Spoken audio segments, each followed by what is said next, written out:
Parenting consistency. Hello, my name is Jasmine from the Hertfordshire Family Centre Service and I work in the Welling and Hatfield district. Today I'm going to share some tips with you on consistency.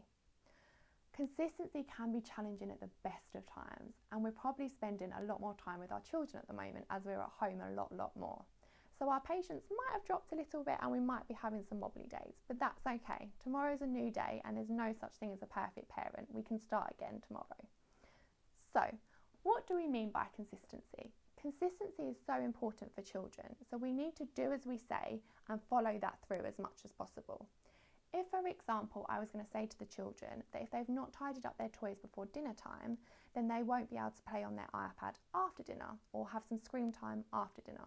However, the children don't tidy up their toys by dinner time and I still allow them some time on the iPad or screen time. This is very confusing as the next day I might follow this expectation through and not allow them to have the iPad or screen time.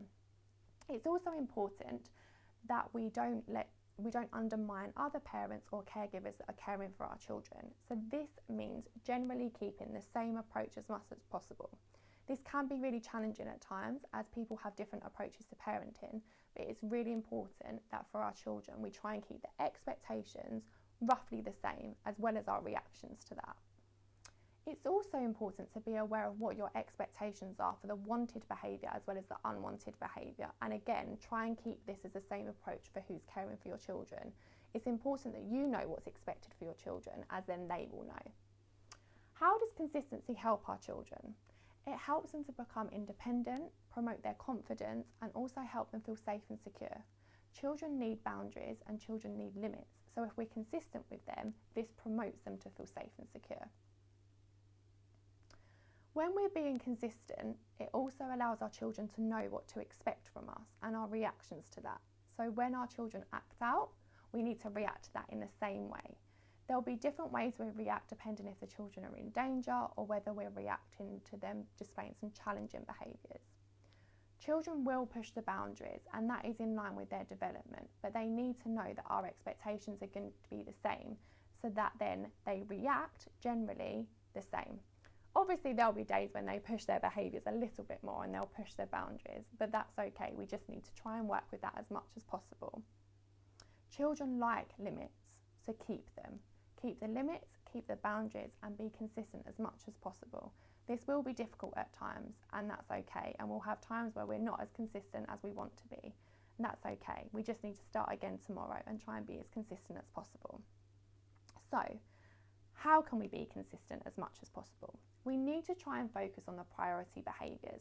So have a little think about what behaviours you feel you would want as a priority and try and just focus on 2 or 3 that you're going to be consistent with, as in time the children will then respond to the other behaviours. Work out what's important to you and then go from there. Try and keep your routines as simple as possible, especially during this time. Have a rough routine and then slot things in between. If sleep, for example, is a really challenging time of the day, keep that as simple as possible and try and be consistent with that as possible. Children really need sleep, as we know this can affect their emotions and behaviours the following day.